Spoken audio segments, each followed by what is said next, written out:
आप शुरू करें। बोलो श्री प्राणनाथ प्यारे की जय।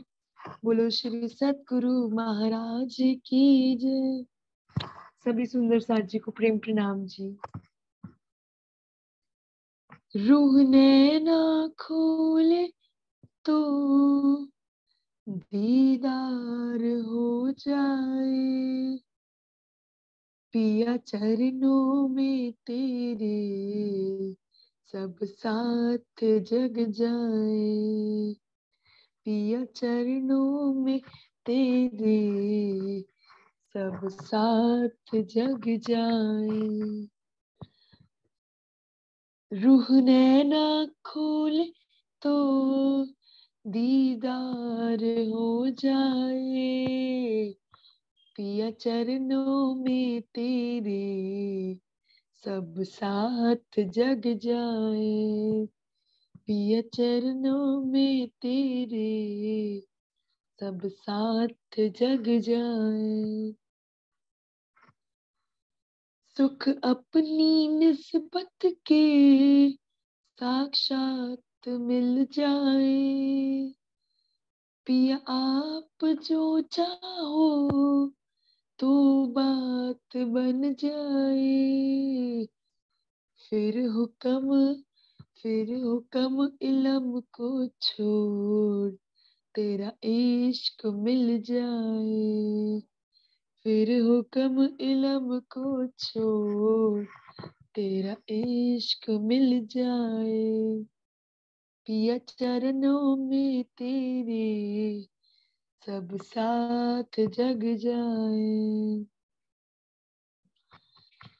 जब फैल हाल तेरे रूहों को मिल जाए, तेरी वाहिदत में जो एक है वो एक हो जाए, कहनी से जुदा होकर रहनी में आ जाए, पिया चरणों में तेरे सब साथ जग जाए। रूह नैना खोले तो दीदार हो जाए, ये चरणों में तेरे सब साथ जग जाए। जिस दिल में पिया हर पल बस तुम ही रहते हो, अपने ही इल्म से अपना सुख लज़्ज़त देते हो, वो लज़्ज़त लेकर के दिल वापस मिल जाए, पिया चरणों में तेरे सब साथ जग जाए।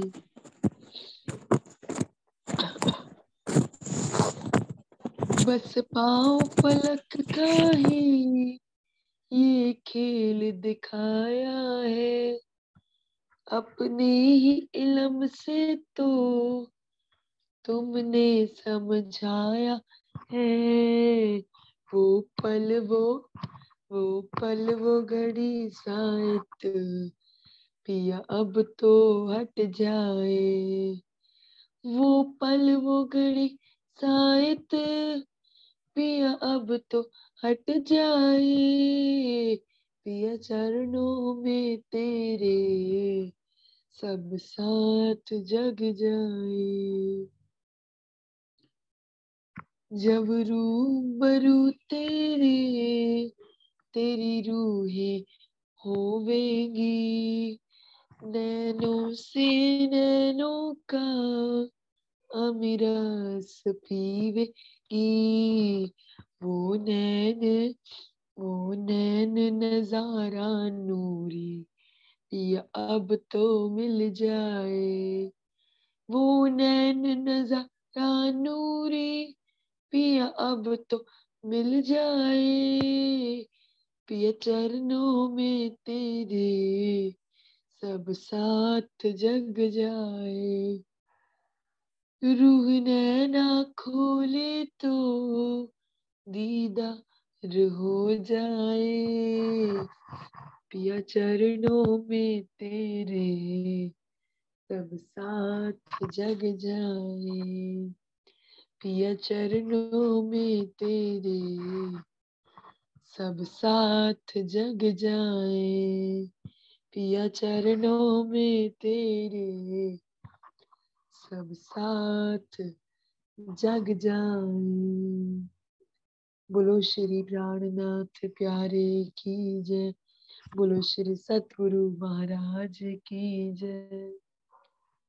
सभी सुंदर साथी को प्रेम प्रणाम जी।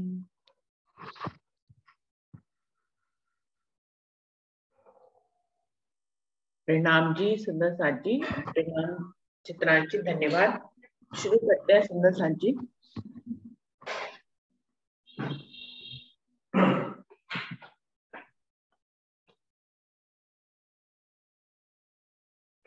बोलिए श्री प्राणनाथ प्यारे की जय। बोलिए श्री सतगुरु महाराज की जय।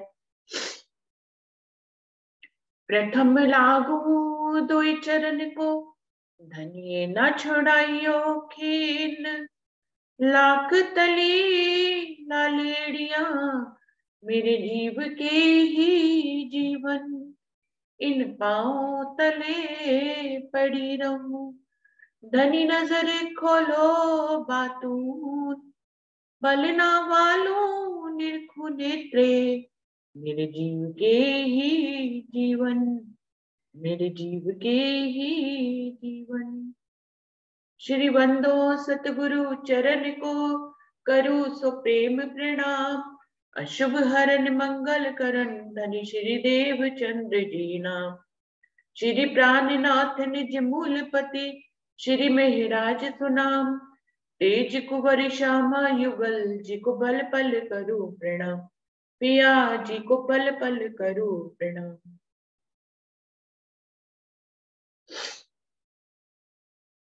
साथ जी खिलवत वाणी का दूसरा प्रकरण चल रहा है, जिसकी 20 चौपाई हो गई थी। अभी 21वीं चौपाई से आगे बढ़ गए। 20वीं चौपाई क्या थी? हक्के पहुंचाई इन मजले, और दोष हक को देवत। एही में मारी चाहिए जो बीच करे हरकत। कि हमें इस मंजिल तक पहुंचाने वाले खुद धनी है। रूह अपनी किसी भी हिकमत से किसी भी मंजिल तक नहीं पहुंच सकती। धनी ही अपनी मेहर से हमें किसी भी मंजिल तक पहुंचाते हैं। आज कोई भी रूह कहीं पर भी खड़ी है तो धनी ने ही उसको अपनी मेहर से उस मंजिल तक पहुंचाया। अगर हम वाणी मंथन कर पा रहे हैं तो भी धनी ने हमें इस मंजिल तक पहुंचाया। सबसे बड़ी बात है, उस वाणी मंथन के बाद हम उस वाणी के भेदों को समझ पा रहे हैं, धनी के पूर्ण स्वरूप को समझ पा रहे हैं, उनकी साहिबी को समझ पा रहे हैं। तो इस मंजिल तक भी पहुंचाने वाले धनी है। सबसे बड़ी बात है कि हक्के पहुंचाई इन मंजिलें, इस मंजिल तक पहुंचाने वाले इंद्रावती जी कह रहे हैं खुद धनी है। और दोष हक को देवत, कितनी बड़ी मेरी उल्टी बुद्धि है कि मैं धनी को ही दोष दे रही। हक्के पहुंचाई इन मंजिलें और दोष हक को देवत, मुझे पहुंचाने वाले किसी भी मंजिल तक पहुंचाने वाले धनी है। और मैं दोष किसको दे रही हूँ? हक को ही दे रही हूँ। जिसने पहुंचाया उसी को ही दोष दे दिया। तो कितना बड़ा उल्टा, एक तो मैं खुद ही ले ली, ऊपर से ये गुनाह भी ले लिया रूह ने। एक तो मैं खुद ही खत्म नहीं होती हमारी, ऊपर से हम अपनी मैं खुदी से धनी के अंदर ही दोष देखते रहते हैं कि भैया तुम ही हमें नहीं पहुंचा रहे, तुम ही हमको नहीं समझा रहे। हम अगर नहीं कुछ कर पा रहे हैं तो धनी तुम्हारा हुक्म ही है इसके पीछे। यही में मारी चाहिए। इंद्रावती कह रही है कि मैं खुदी को यहां तक मारना है, यही मैं खुदी मारी चाहिए। तो जो बीच करे हरकत, यही मेरे और धनी के बीच में सबसे बड़ा जो है पर्दा है। क्योंकि ये मैं खुदी ना चलती है, ना जाती है, ना मरती है। हम कितने ही प्रयास कर ले कुछ होता नहीं है। बार बार हमारे अंदर एक मैं का भाव बना ही रहता है। क्योंकि हम इस काल माया के ब्रह्मांड में आए हैं, मैं खुदी छूटने को छूटती भी नहीं है। धनी के हुक्म से छूटेगी, धनी की मेहर से छूटेगी, ये हम सब मानते हैं। लेकिन अगर अभी तक नहीं भी छूटी है तो इस मंजिल तक, इस मैं खुदी को जो हम समझ पा रहे हैं, इंद्रावती जी कह रही है, इस मंजिल तक पहुंचाया है किसने? धनी ने पहुंचाया है ना। वाणी मंथन करके वाणी के भेद को समझ पा रहे हैं, इस मंजिल तक भी धनी ने पहुंचाया। लेकिन हम मैं खुदी को समझ पा रहे हैं, इस मंजिल तक भी धनी नहीं पहुंचाया। वरना मैं खुदी को भी समझना बहुत मुश्किल है। धनी ने खिलवत में हमें मैं खुदी की पहचान करा दी, ये सबसे बड़ी बात है। जिसकी पहचान कराएंगे तभी तो फिर कभी उसको निकालने की सोचेंगे, उससे दूर होने की सोचेंगे। हमें पता लगेगा ये एक ऐसी चीज है जो रुकावट है, जो हर्डल है एक प्रकार का हमारे और राज्य के बीच में। अगर हमें पता ही ना लगे कि हम धनी और हमारे बीच में पर्दा क्या है, तो उस पर्दे को हम हटाएंगे ही कैसे?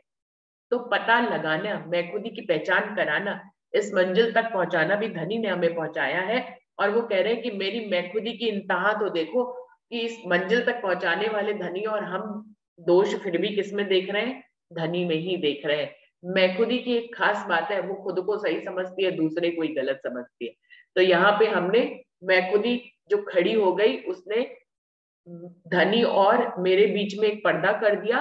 खुद को सही समझती है, धनी को दोषी समझती है। ये सबसे बड़ी मैं खुदी है, ये सबसे बड़ा गुनाह है जो आत्म के ऊपर लगा चला जा रहा है। यही मैं मारी जाइए, इस मैं को ही मारना है जो मेरे और धनी के बीच में पर्दा कर रही है, और ये बार बार खड़ी हो जाती है। मैं तो बीच ना ही मिने, तो हक को पहुंचत ना है, सो बीच दिल के बैठ के गुना देत रूह के ताए। ये जो मैं हूं, जो मैं खुदी है, वो इस झूठी शरीर, जीव और माया के संग से उत्पन्न हुई है।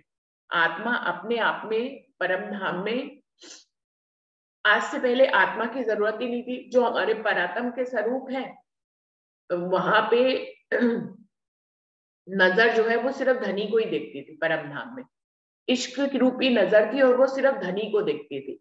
तो वहां पे आत्म क्या परात्म क्या, आत्म तो जो नजर है वो परात्म के अंदर ही थी, वो कहीं किसी दूसरे के संग में गई ही नहीं थी। पहली बार ऐसा हुआ कि हमारी परात्म की नजर इश्क की नजर से हटकर, और धनी को जो हर पल हर घड़ी देखती थी, उस नजारे से हटकर, धनी को देखती थी, 25 पक्षों को देखती थी, इन नजारों से हटकर वो माया के नजारे में आई पहली बार। तो ही वो खड़ी हुई, क्योंकि ये जो असत्य माया है, इसमें ही मैं खुदी जो है शरीर, जीव और माया के संग से ये खड़ी होती है। इससे पहले वो हमेशा धनी का दीदार करती थी, 25 पक्षों का दीदार करती थी, तो उस वो कभी खड़ी ही नहीं हुई, होने का मतलब ही नहीं। दोनों लोग वहां पर वायदत में एक ही थे, कोई बात इससे अतिरिक्त आती नहीं थी। लेकिन ये जो मैं खुदी आ गई आत्मा के विशुद्ध रूप में, जब नजर जो है इस जीव के ऊपर पड़ी, इस शरीर के ऊपर पड़ी और माया का संग किया, तो ये जो है खड़ी हो गई। तो वही कह रहे हैं, मैं तो बीच ना ही मिले। ये जो मैं खुदी है, ये इस मिटने वाले ब्रह्मांड के बीच में ही है, ये कहीं परम धाम में नहीं है। ये जो हमारी आत्म की नजर इस जीव के ऊपर आ गई और जीव का खेल देखने लगी, जीव में मैं खुद ही, तो आत्म भी जब लीला इस समय जीव की देख रही है, तो वो कहा जाता कि वो आत्म की मैं है, मैं खुद ही बन गई है वो जीव की। लेकिन वो वास्तव में, क्योंकि आत्म दृष्टा भाव है, वो जिसको देखती है उसी का ही, उसी के ही भाव में, उसी के ही भाव में वो हो जाती है। जब वो परात्म में थी तो वो परात्म के भाव में थी, अभी वो जीव की लीला देख रही है तो वो जीव के भाव में खुद को देखती है। तो वो जीव जो मैं खुदी लिए, वही आत्म की मैं खुदी कहलाने लग जाती है। तो वो कह रहे मैं तो बीच ना ही मिले, सो हक को पहुंचत ना है। ये जो असत्य मैं खुदी है, ये शुद्ध स्वरूप में नहीं है, मतलब परात्म के स्वरूप में मैं खुदी नहीं है। ये हक को पहुंचत ना, ये शुद्ध स्वरूप में हक तक, हक के अंदर नहीं होती है मैं खुदी, ये हमेशा झूठ में ही होती है। सो बीच दिल के बैठ के गुना देत रूह के ताए। अब हमारे ये दिल के बीच में बैठकर हमारी रूह को गुनाह दिए जा रहे हैं, जबकि ये रूह की है भी नहीं, ये है जीव की, ये झूठी है, ये झूठी दुनिया की मैं खुदी है। इस चौपाई में जो कहने का भाव है, मैं तो बीच ना ही मैंने, ये जो मैं खुदी है ये झूठी दुनिया में है, ये हक, हक की नहीं, हक तक नहीं पहुंची हुई है, हक की नहीं है ये मैं। और ये हमारे दिल के बीच में बैठ के हमारी रूह तक गुनाह पहुंचाती है। गुनाह चाहे जीव का है, लेकिन क्योंकि आत्म इस समय जीव की लीला को देख रही है, तो जीव आत्म जो है वो जीव खुद को भूली बैठी है, फरामोशी में है, वो अपने परात्म विशुद्ध स्वरूप को भूल गई है। अब जब वो अपने शुद्ध स्वरूप को भूल गई है और जिस स्वरूप को देख रही है, जीव को देख रही है, तो वो जीव ही खुद को समझी जा रही है। आत्म जो है वो जीव ही बनी जा रही है। पूरे ब्रह्मांड में यही तो भ्रम था। लोग जीव को ही आत्म क्यों कहते हैं, जीवात्मा जो कहते हैं वो इसीलिए कहते हैं क्योंकि वास्तव में आत्मा अपने विशुद्ध स्वरूप को भूलकर इस झूठे जीव के स्वरूप को सत्य समझी बैठी है, इसीलिए जो है वो मिल गई है इसके साथ, और उसकी कोई मैखुदी नहीं है, जीव की मैखुदी है। वही रूह को दोष लगाए जा रही है, क्योंकि आत्म जीव के ही की लीला में इस समय खोई हुई है, जीव की लीला को ही सत्य समझ रही है और अपनी असली लीला को वो भूल चुकी है। जीव की लीला को सही समझने के कारण, इसलिए जीव की लीला जी रही है इस समय आत्मा, इसलिए आत्मा के ऊपर दोष लगा जा रहा है मैं खुदी का। मैं करत मरत नहीं और हक को लगावे दोष, अब मेहर हक ऐसी करी जो इन मैं थे हो बेहोश। मैं करत मरत नहीं, वो कह रहे हैं मैं को जितने भी गहराई से हम जान ले और हम सोचे कि हम मैं को हटा लें, ऐसा हम बार बार सोचे और फिर करने की कोशिश करें। वो कह रहे कहने से मैं कहने से मैं नहीं मरती है, मैं करत मरत नहीं। हम चाहे कितना भी सोच ले, वाणी मंथन करके हम मैं खुदी को समझ भी ले और फिर हम सोचे कि हम मैं खुदी को हटा लें, तो इसमें भी एक मैं खुदी आ जाती है कि मैं अपनी मैं खुदी को हटा लूं। अब मैं कितना भी अपनी मैं खुदी को हटा लूंगी तो मेरे दिल में ये भाव बना रहेगा कि मैं खुदी हट गई। अगर ये भी भाव बना रहा कि मैंने मैं खुदी को हटा दिया या मेरी मैं खुदी हट गई, इसमें भी एक मैं खुदी आ जाती है कि मैंने एक मैं खुदी को हटा दिया, मैंने अपनी मैं खुदी को हटा दिया। तो अपनी मैं खुदी को हटा दिया, ये तो बात सही है कि हटा दिया बड़े प्रयासों से, लेकिन किसने हटा दिया? मैंने। तो इसमें भी एक मैं आ जाती है। तो वो कह रहे हैं कि मैं करत मरत नहीं। मैं को कहने से कितनी बार भी हम कह ले मैं करते, कितना भी समय हम बिता ले, लेकिन मैं करने से मैं नहीं मरेगी। और यही मैं जो है धनी के ऊपर दोष लगा देती है। हम बार बार मैं करते हैं और अपने अपने को सही समझते हैं, धनी के हुक्म को भी सही समझते हैं, इस हिसाब से हम धनी के ऊपर दोष लगा देते हैं।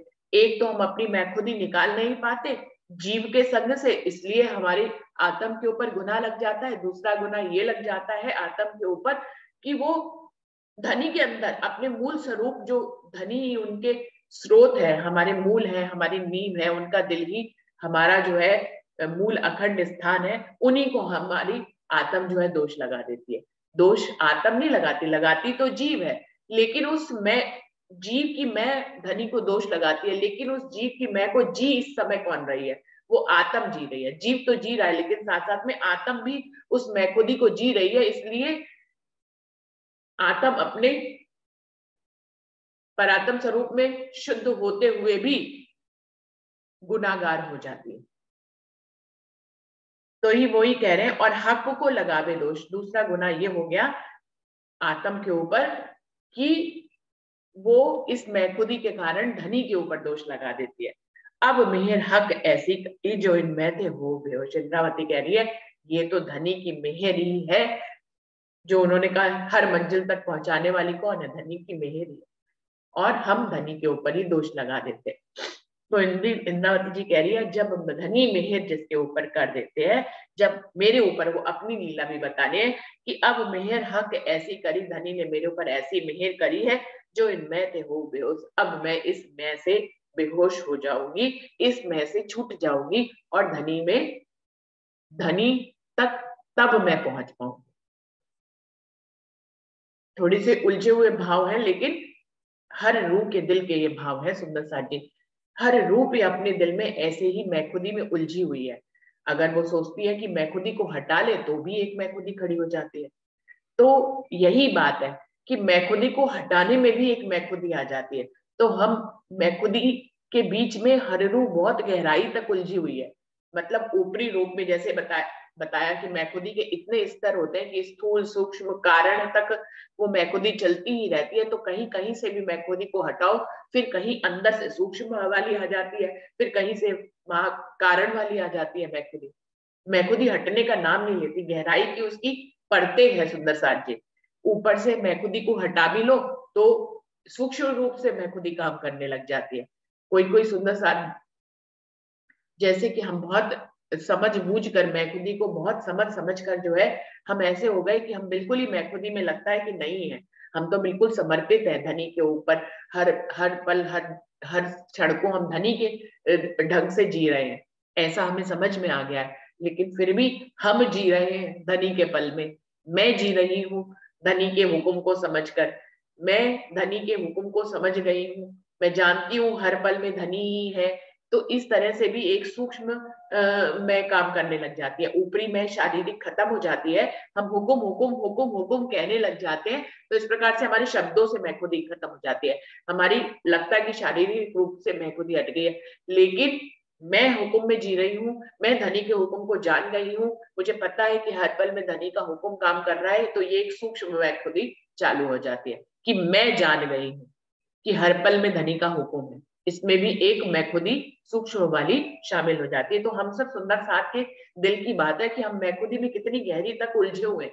एक मैखुदी को हटाओ तो दूसरे स्तर की मैखुदी चालू हो जाती है काम करना, और फिर दूसरे स्तर की मैखुदी को हटाओ तो तीसरे स्तर की कारण स्वरूप की मैखुदी हमारे अंदर काम करने लग जाती है।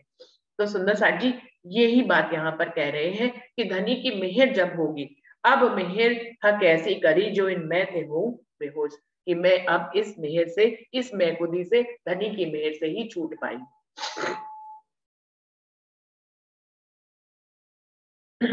झूठ न भेदे साच को, साच अंग सत्य साबित, बाहिर उपली अंधेर दिखाए के कोई जात असत्य। साजी राजन स्वामी का यदि आप टीका पढ़े तो उसमें मैखुदी क्या है इसका एक एग्जाम्पल देके इसको समझाया गया है। एग्जाम्पल बहुत सुंदर है, तो आपको समझाना चाहेंगे। उसमें अगर पूछे कि मैखुदी क्या है, तो उन्होंने कहा मैखुदी वो है जैसे कि कोयले को जब आग में जलाया जाता है तो आग की लपटें उठती है, आग की लपटें उठती है तो उसके साथ धुआं भी निकलता है जो विशुद्ध होता है। तो जो मैखुदी है वो उस धुएं की तरह है। अब जब तक जब वो धुआं शांत होता है तो उसके बाद विशुद्ध शुद्ध आग की लपटें दिखाई देती है। तो ऐसे ही आत्मा का शुद्ध स्वरूप है आग की लपटों के समान, लेकिन उसमें से जब वो माया का जीव का शरीर का संग करती है तो उसमें जो है मैखुदी का आत्म अपने स्वरूप में विशुद्ध है। बिल्कुल जैसे आग शुद्ध होती है वैसे ही आत्मा अपने मूल स्वरूप में शुद्ध है, लेकिन जब वो माया शरीर और जीव का संग करती है तो उसके अंदर मैखुदी आती है। बिल्कुल वैसे ही जैसे आग में जब कोयला जलाया जाता है तो उसके साथ धुआं निकलता है, धुआं जो है वो अज्ञानता है, वो मैखुदी का स्वरूप है। तो इस तरह से उन्होंने ये भी कहा है, इसमें दर्शाया कि जब धुआं थोड़ी देर में शांत हो जाता है और सिर्फ आग की लपटें रह जाती हैं तो वो विशुद्ध आग होती है। बिल्कुल आत्मा अपने मूल स्वरूप में बिल्कुल ऐसे ही विशुद्ध है। हीरा भी आत्मा को हीरे की तरह कहा है। उन्होंने दूसरा एग्जाम्पल ये भी दिया है कि आत्मा अपने आप में हीरे की समान है, लेकिन माया शरीर और जीव का संग करके उसके ऊपर कीचड़ लग गया है। अब वो कीचड़ लग गया है, लेकिन कीचड़ लगने से हीरा अपने आप में अपनी गुणवत्ता को नहीं खो देता है। हीरा अपने आप में वैसे ही होता है, लेकिन वो कीचड़ लगने से वो असल हीरे से कुछ भिन्न दिखाई देता है। हम हीरे को पहचान नहीं पाते हैं क्योंकि उसके ऊपर कीचड़ लग गया है। लेकिन जो जौहरी होता है, जैसे सतगुर के रूप में यहाँ जौहरी आते हैं, वो हीरे के ऊपर लगे हुए कीचड़ कीचड़ से के अंदर से भी हीरे को पहचान लेते हैं, और फिर जो है वो उसके ऊपर लगे हुए उस कीचड़ की सफाई करते हैं और फिर उसको विशुद्ध हीरे के रूप में उसको हीरे की पहचान, हीरे को हीरे की पहचान कराते हैं। तो बिल्कुल ऐसे ही हीरा अपने कीचड़ में लिपटा होने के कारण अपने हीरे के गुण को नहीं छोड़ता है, लेकिन वो दिखता भिन्न है। ऐसे ही झूठ न भेदे साच को, साच अंग साबित, बाहिर उपली अंधेर दिखाए के हुई जात असत। वो कह रहे हैं झूठ कभी भी सत्य को भेद नहीं सकता है, झूठ कभी भी सत्य तक नहीं जा सकता है। झूठ झूठ में ही रहेगा, सत्य सत्य में रहेगा। सत्य झूठ में आया, बड़ी हिकमत से करके सत्य को झूठ में भेजा गया। हमारी नजर जो सत्य है उसको बड़ी हिकमत से धनी ने इस जीव काल माया के ब्रह्मांड में जीव के ऊपर भेजा, लेकिन जीव का संग करके आत्मा अपने विशुद्ध रूपों को नहीं खो सकती है। तो वही बात कह रहे, झूठ ना भेदे सांच को, झूठ कभी भी सत्य को भेद नहीं सकता। सांच अंग सत्य साबित, सच्चा जो सच है वो अपने आप में पूर्ण रूप से साबित होता है, वो पूरी पूरी तरह से प्रूव्ड होता है। उसको प्रूव करने की जरूरत नहीं है, चाहे वो कितना ही झूठ में आ जाए उसको प्रूव नहीं कर सकते, वो अपने आप में प्रूव्ड होता है, वो पहले से ही साबित है, उसको उसको खंडित नहीं कर सकते। झूठ में आने के कारण, झूठ में वो आया जरूर है लेकिन वो खंडित नहीं हुआ है। ऐसे ही आत्मा जो है जीव के ऊपर आकर मैं खुदी से लिपट जरूर गई है, मैं खुदी की लीला देखने के कारण वो मैं खुदी से लिपट जरूर गई है और उसके ऊपर गुनाह भी लग गया है, लेकिन आत्मा अपने आप में विशुद्ध रूप में बिल्कुल वैसी है जैसे हमेशा से थी। उसके धाम हृदय में आज भी धामधनी है और मैखुदी के कारण उसको अपने और धामधनी के बीच में पर्दा दिखाई देता है, लेकिन अपने विशुद्ध रूप में आत्मा परात्म जैसी ही है और वैसी ही है, इश्क स्वरूपा ही है और वो धनी का ही अंश है। तो कह रहे झूठ न भेदे सांच को, सांच अंग सत्य साबित, सांच अपने आप में साबित होता है, बाहिर उपली अंधेर दिखाए के होई जात असत्य। वो इस अंधेरे में आकर इस जीव का संग कर कर आत्मा इस माया का और शरीर का संग कर कर वो इस अंधेरे बाहिर अंधेरे को देख रही है और इस प्रकार से ऐसा लगता है कि वो असत्य का संग कर रही है, पर ऐसा है नहीं। सुंदर साथ जी इस चौपाई में वो यही कह रहे हैं कि सांच अंग साबित है, मतलब सत्य जो है अपने आप में अखंड होता है, अपने आप में साबित होता है। बिल्कुल वैसे ही जैसे हीरे के ऊपर अगर कीचड़ लग जाए तो हीरे की जो गुणवत्ता है वो कम नहीं हो जाती है। हीरा के ऊपर लगा हुआ कीचड़ हीरे के अंदर नहीं जा सकता, वो ऊपर ही लग सकता है, अंदर नहीं लग जा सकता। आप उसको साफ करेंगे तो कीचड़ ऊपर ही ऊपर होता है, इसीलिए वो हट जाता है और अपने आप में हीरा शुद्ध रूप में अपने गुणों के साथ निखर कर बाहर आ जाता है। तो कीचड़, इस बात को ऐसे समझे जो यहाँ पे कि कीचड़ कभी भी हीरे के अंदर नहीं जा सकता, यानी कि झूठ कभी भी सत्य के अंदर नहीं जा सकता, वो ऊपर ही ऊपर लिपटा रहता है। और इसके कारण से जो शुद्ध हीरा होता है अपने पूर्ण गुणों के साथ कीचड़ के अंदर छुपा हुआ होता है, वो दिखाई नहीं देता कि वो शुद्ध है, वो दिखाई नहीं देता कि वो हीरा है, वो कुछ और लगने लग जाता है, लेकिन वो कुछ और हुआ नहीं होता है, वो ऊपर से कुछ और हुआ होता है, लेकिन अपने अंदर रूप में वो विशुद्ध शुद्ध हीरा ही होता है, अपनी पूरी गुणवत्ता के साथ होता है।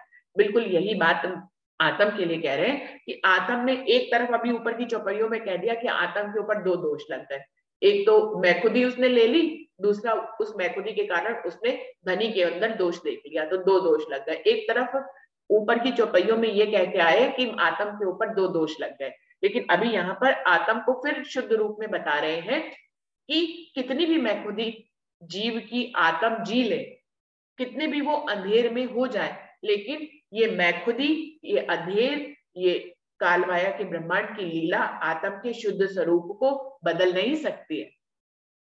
आत्म अपने शुद्ध स्वरूप से ना कभी बदली थी, ना बदली है और ना कभी बदल सकती है। जो धनी का अंश हो, जो धनी की नजर हो, जो हमारी परात्म की नजर हो, भला वो कैसे बदल सकती है?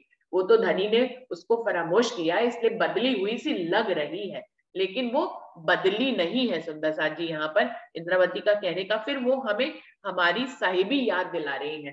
पहले दो चौपाइयों में दोष लगाकर जो है उनको, जब धनी ने आत्म के ऊपर दो दोष लगा दिए चौपाई में, तो इस बात का भी ख्याल रखा हमेशा कि दोष लगाने से सारी रूहों को ये ना लगे कि हम मैं के संसार में आ गए तो हम तो बिल्कुल ही बुरे हो गए। तो फिर हमें हमारी साहिबी की याद भी दिलाते हैं, ये धनी का काम है, एक तरफ आपको पटकेंगे, दूसरी तरफ ही आपको आपकी साहिबी भी याद दिला देंगे। तो बिल्कुल ऐसी ही ये बात होती है, जैसे कि जब कुम्हार जो है घड़े को बनाता है तो वो ऊपर से भी पीटता है, लेकिन घड़ा टूट न जाए, मिट्टी क्योंकि पोली होती है, टूट न जाए, तो अंदर से भी अपना ऊपर से जब उसको शेप देने के लिए हाथ से जब मिट्टी का कोई बर्तन बनाया जाता है तो ऊपर से उसको थप थप थप थप थप थप जोर से मार कर जो है उसको एक शेप दी जाती है, सुंदर सा जी देखे तो। लेकिन जो घड़ा है उसके अंदर जब जो मुंह खुला हुआ होता है उसके अंदर भी उसको हाथ लगाना पड़ता है, ऊपर से थपकियां देते हुए अंदर भी वो उसको हाथ लगाना पड़ता है। तो बिल्कुल ऐसे ही कि घड़ा कहीं गलत शेप में ना आ जाए, कहीं घड़ा टूट ना जाए, इसलिए अंदर से भी उसको संभाला जाता है। ऊपर से मारा जाता है शेप के लिए कि अच्छी शेप और सुंदर शेप में आए, और अंदर से भी उसको सहारा दिया जाता है, बचाया जाता है कि शेप कहीं बिगड़ ना जाए, या फिर ज्यादा शेप देने के चक्कर में कहीं भारी वाली थपकी पड़ गई तो वो मिट्टी टूट ना जाए, क्योंकि मिट्टी अभी मुलायम है और कच्ची है। बिल्कुल ऐसे ही ऊपर की चौपाइयों में अभी आत्म के ऊपर दोष लगा है, दो दोष लगा दिए धनी ने। तो अब यहाँ पर उसको उसके विशुद्ध रूप की भी याद दिला रहे हैं, उसकी साहिबी की भी याद दिलाए हैं कि झूठ न भेदे साँच को। हीरे के ऊपर कितना भी कीचड़ लग जाए वो ऊपर ही लगता है, वो हीरे की गुणवत्ता को वो बदल नहीं सकता, वो हीरे के स्वरूप को नहीं बदल सकता। हीरा अपने आप में हीरा ही रहेगा, चाहे कितना ही कीचड़ लग जाए। तो झूठ न भेदे साँच को, साचम सच साबित, सच्चा अपने आप में पूरी तरह से साबित होता है। हीरा अपने आप में विशुद्ध वैसा ही होता है, चाहे कितना ही कीचड़ में लिपट जाए। बाहिर उपली अंधेर दिखाई के हो जाता सत्य। इस प्रकार से वो अंधेरे के, जीव के और माया के संग में आकर आत्म जो है हमारी अंधेरे को देख रही है और असत्य सी लगती है, असत्य झूठ जैसी लगने लग जाती है, क्योंकि मैं खुद ही को धारण कर लेती है, इसलिए झूठ जैसी लगने लग जाती है। लेकिन वो ना कभी झूठ थी, ना है, और ना आगे कभी झूठ हो सकती है। वो आत्म की नजर है, वो परात्म की नजर है, वो हमारे धनी की नजर है, वो धनी की ही रहेगी। तो जितनी मर्जी मैं खुदी में आ जाए कोई फर्क नहीं पड़ता।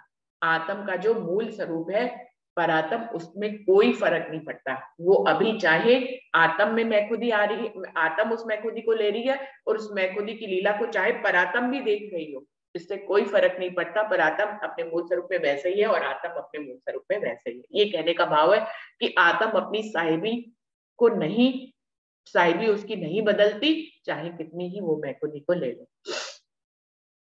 ए जो फना सब झूठ है जो ऊपर से दिखाया, सो क्यों भेदे हक को जो नाही असत माया। ये जो फना का झूठ का खेल धनी ने हमें दिखाया है, ये ऊपर से दिखाया है, अपनी हिकमत से हमें दिखाया है। ये सब कुछ ऊपर ही ऊपर है, ये हमारे अंदर को कुछ नहीं भेद सकता। सो क्यों भेदे हक को जो नाही असत माया, ये हमें अंदर से कुछ भी नहीं भेद सकता, हमारे आत्म के स्वरूप को खराब नहीं कर सकता, ये हमारे परात्म के स्वरूप को खराब नहीं कर सकती। कितनी ही मैं खुद ही ले ले, लेकिन आत्म रूप, आत्म अपने विशुद्ध रूप में वैसे ही है जैसे थी। इसीलिए सुंदर साथ जी उस तक पहुंचने की बात की जाती है कि अपने विशुद्ध स्वरूप में आओ, चितवनी करो, अपने आत्म और परात्म के स्वरूप में जाओ, जिससे कि ये झूठ तुमसे अलग हो जाए। चितवनी करने के लिए इसीलिए कहा जाता है कि उस वही एक ऐसा माध्यम है। आप वाणी पढ़े तो इसमें भी कोई आप आत्म स्वरूप में नहीं, आप मतलब आत्म तो है ही हमारे अंदर, लेकिन हम इसको पढ़ते हैं तो इसमें हम भूल जाते हैं, चाहे इसमें कितने भी निमग्न हो जाए, लेकिन ऐसा नहीं है कि हम अपने आत्म स्वरूप में आ जाए। हम कितनी ही चरचनी को समझ ले, हम नक्शों को समझे, पुखराज पहाड़ ऐसा है, मानिक पहाड़ ऐसा है, भौज कसर ऐसा है, यमुना जी ऐसे, तो उसमें भी हम अपने विशुद्ध आत्म स्वरूप में नहीं आ पाते हैं। सिर्फ चितवनी एक ऐसा स्थान, ऐसा यहाँ पर धनी ने एक माध्यम बनाया है, जिसके माध्यम से हम पूरी प्रेरणा के साथ, पूरे दावे के साथ, पूरी होशो हवास में, चेतनता के साथ हम अपने झूठ को छोड़ते हुए अपने आत्म स्वरूप में आगे बढ़ते हैं, और परमधाम के मेहर सागर, सरबरस सागर से हम उसको परात्म स्वरूप में लेकर ही धनी का दीदार करते हैं। तो उसमें पूर्ण प्रयास किया जाता है आत्म को उसके शुद्ध रूप में लाने के लिए, कि अब काल माया के ब्रह्मांड को छोड़ो। अब जैसे ही हमने काल माया के अस्तावरण को छोड़ा, सात शून्यों को छोड़ा, महाविष्णु को छोड़ा, सबलिंग में पहुंचे, तो हम मैं खुदी से दूर हो गए, क्योंकि हम अपनी 3 प्रकार की मैं खुदी से दूर हो जाते हैं, स्थूल, सूक्ष्म और कारण की मैं खुदी से दूर हो जाते हैं। जैसे ही हमने कहा मैं जा रही हूँ, लेते तो मैं का भाव ही है सुंदर सा जी की मैंने अस्तावरण पार कर लिए सतगुरु के संग से। तो सतगुरु का संग भी इसलिए दे देते हैं कि मैं खुद ही जो है इतनी स्ट्रांग है, बिना सतगुरु के संग के ये जाएगी भी नहीं। तो सुंदर साथ जी भाव लेना पड़ता है, भाव लेते हैं, चेतन होकर उस भाव को लेते हैं। हम अपने मन को एकाग्रचित होकर, अपने मन को एकत्रित करके एक ही तरफ लगाकर बड़े प्रेम पूर्ण भावों से इस भाव को अपने अंदर लेते हैं कि मैं काल माया के ब्रह्मांड को पार कर रही हूँ, मैं अष्टावरण को पार कर रही हूँ, मैं सात शून्य को पार कर रही हूँ, मैं महाशून्य को पार कर रही हूँ, मैं आदि महाविष्णु को पार कर रही हूँ, मैं महाविष्णु के स्वरूप। अब देखिए तीनों तरह मैं करके हमने विष्णु को भी पार कर लिया, यानी कि हमारी तीन तरह की जो मैं खुदी थी, स्थूल सूक्ष्म कारण यहाँ पर छूट जाती है। फिर हम पहुंचते हैं सत्य के ब्रह्मांड में, योग माया के ब्रह्मांड में। वहां पर अक्षर का स्वरूप है, जिसमें योग उसकी कार्यशाला है, उसके मनचित बुद्धि अहंकार को भी हम पार करके फिर जब हम सरबरस सागर में पहुंचते हैं तो हम धनी के प्रेम को अपने अंदर लेते हैं। और सिर्फ वहीं पर जब प्रेम आता है तभी सतगुरु को छोड़ा गया है। जब तक प्रेम नहीं आएगा तब तक सतगुरु का संग छूट ही नहीं सकता। तब तक तो सतगुरु ने ही आपको संभाल रखा है, आपकी मैखुदी को संभाल रखा है, आपकी आत्म को संभाल रखा है, धनी सतगुरु ने आपकी मेहर से। तो जैसे ही सतगुरु हमें प्रेम का स्वरूप बना देते हैं, हम जो है सरबरस सागर में प्रवेश कर जाते हैं। जैसे ही सतगुरु ने हमें हमारे अंदर छुपा, वो पहले से ही प्रेम है, उस प्रेम को उजागर किया, उस प्रेम से हमें लिप्त किया, उस प्रेम में हम सराबोर हुए, तो हम सरबरस सागर में पहुंच जाते हैं। और प्रेम के बिना तो परमधाम में जो है इश्क के बिना एंट्री नहीं है। तो रूह को पहले क्या होते हैं, सद्गुण मेहर का स्वरूप बनाते हैं, फिर उसको इश्क का स्वरूप, प्रेम का स्वरूप बनाते हैं। जब प्रेम का स्वरूप रूह बनती है तभी वो सरबरस सागर में प्रवेश करती है। और जब सरबरस सागर में प्रवेश करती है तो वो अपने विशुद्ध परात्म स्वरूप से का श्रृंगार करके जो है इश्क रूपी यमुना जी में स्नान करके अपना परात्म का स्वरूप का श्रृंगार करके परमधाम के 25 पक्ष और धनी का दीदार करती है। तो ये पूरा चेतन रूप से भाव ये लिया जाता है और अपनी मैखुदियों को इस तरह से छोड़ा जाता है। तो ये कह रहे हैं, ए जो फना सब झूठ है, जो ऊपर से दिखाया, सो क्यों भेदे हक को, जो ना ही असत माया। जो असत्य और झूठी माया है वो हक के मूल स्वरूप को कभी भी भेद नहीं सकती। वो उसको आत्म के मूल स्वरूप को मैखुदी कितनी भी हो वो खराब नहीं कर सकती।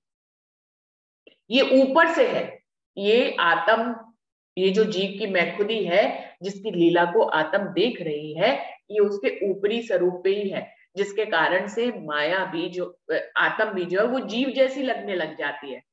हम सब क्या है, हम अपने आप को परमधाम की ब्रह्म सृष्टि कहते हैं, लेकिन बैठे जीव के ऊपर है और हम अपनी रहनी को देखते हैं तो हम खुद भी ये सोचते हैं ना कि हम जीव जैसे रहनी कर रहे हैं। तो वो कह रहे हैं ये सब कुछ झूठ है। वो लगती कीचड़ में होने के कारण हीरा लग रहा है कि वो हीरा नहीं है, लेकिन वो अपने विशुद्ध रूप में हीरा ही है। तो यहाँ पर हमें हमारी साहिबी की याद दिला रहे हैं कि हम माया का संग करके लग रहे हैं कि हम जीव जैसी रहनी कर रहे हैं, तो हम जीव ही है, लेकिन हम जीव नहीं है, हम आत्म स्वरूप हैं। वो कह रहे हैं, सो क्यों भेदे हक को। हक पूर्ण जो अपने विशुद्ध रूप में जो हक का स्वरूप है, आत्म का जो स्वरूप है, उसको ये असत्य रूपी माया भेद नहीं सकती है। उसके मूल अखंड स्वरूप को अखंडित नहीं कर सकती है। वो अपने आप में विशुद्ध रूप में वैसे ही है। ये तो ऊपर से है, सब कुछ जो कोई है ऊपर से है। हीरे के ऊपर ऊपर से कीचड़ लग गया, ऐसी आत्म के ऊपर ऊपर से मैखुदी आ गई है, बाहरी रूप में मैखुदी आ गई है। विशुद्ध रूप में आत्म जो है वो धनी का ही अंश है और उसके दिल में धनी ही अंश करके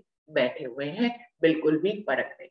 तो सुंदर साथ जी 24 चौपाई तक समय समाप्त हो रहा है, यहीं पर ही चौपाई को यहीं तक लेते हैं। 25वीं चौपाई से कल आगे बढ़ेंगे, सोमवार को आगे बढ़ेंगे सुंदर साथ जी। ए जो फना सब झूठ है, जो ऊपर से दिखाए